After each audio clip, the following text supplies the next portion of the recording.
বুবলি কখনো কোনো রাজনীতিতে সরাসরি সম্পৃক্ত হয় নাই বা সে জানায়ও নাই যে সে কোন দলকে পছন্দ করে বা কী। একজন অভিনেত্রীর আসলে এরকমই হওয়া উচিত, বিশেষ করে সে যখন অভিনয় শিল্পী হিসেবে কাজে সম্পৃক্ত আছে। বয়স হয়ে গেলে বা অভিনয় ছেড়ে দিয়ে সে যদি ওই কাজে যুক্ত হয় সেটা একটা আলাদা হিসাব।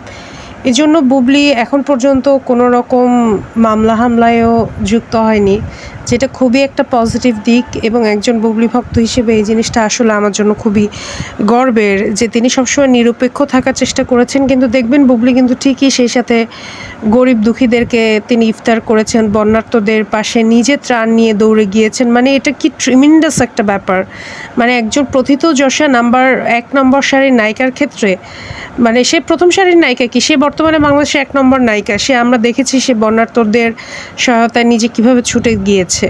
তো এই জিনিসগুলো সত্যিই খুবই ট্রেমেন্ডাস। এবং বুবলি কিন্তু এখন পর্যন্ত বেফাঁস কোনো মন্তব্য বা এই যে খালি অপবিশ্বাসী বলে খালি পরকীয়া পরকীয়া, এছাড়া দেখেন বুবলিকে নিয়ে আজ পর্যন্ত একটা মানুষ কোনো নেগেটিভ কথা তুলতে পেরেছে? Nobody. তো এই জন্য বুবলিকে আমার খুবই ভালো লাগে। শুভকামনা বুবলি, আপনি এভাবেই এগিয়ে যান। এবং আপনাকে পছন্দ করার অনেকগুলো কারণের ভিতরে এই একটা কারণ যে আপনি খুব ভালো করে জানেন যে কিভাবে হিরোইজম বা কিভাবে হিরোইনিজমটা ধরে রাখতে হয়। এবং আশা করি শাকিব খান সরাসরি যুক্ত ছিল রাজনীতিতে। যুক্ত ছিল বলতে কি তিনি পোস্ট দিছে আওয়ামী লীগের হয়ে, যে জিনিসটা আমাদের অনেকের ভালো লাগে নাই। কিন্তু আসলে ওই আওয়ামী লীগ সরকারের আমলে দেখা গেছে যে আসলে কিছু করারও ছিল না অনেক তারকাদের, যে আসলে তারা বাধ্য ছিল। তো এখন সেক্ষেত্রে আর তো কমপ্লেন করে লাভ নাই। আশা করি শাকিব খান এখন নিজের ভুলটা বুঝতে পারছে এবং সে দেখেছি যে পহেলা বৈশাখের সময় সে একটা বার্তা জানিয়ে উইশও করেছে। এই জিনিসটা আমার খুবই ভালো লাগছে।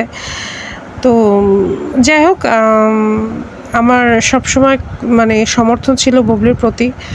কারণ একটা নায়িকা তো শুধুমাত্র বিএনপি বা আওয়ামী লীগের না। এখন একটা নায়িকা যদি বিএনপির হয়ে কথা বলে, আওয়ামী লীগের মানুষ কষ্ট পাবে। আবার আওয়ামী লীগের হয়ে কথা বলে বিএনপির মানুষ কষ্ট পাবে।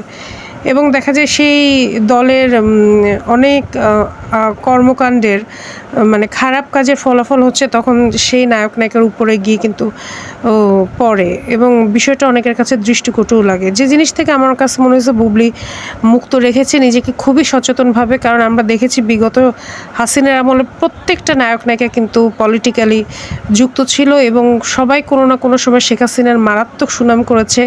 একমাত্র বুবলিকেই আমি দেখেছি খুবই সেফ জোনে থেকে তিনি শুধু তার অভিনয়টাই করে গেছে আর নিজের সন্তানটাকেই জাস্ট সামলাইছে, পরিবার নিয়েই কিন্তু ব্যস্ত ছিল। মানে এটা হোয়াট এ বিউটিফুল লাইফ, তাই না?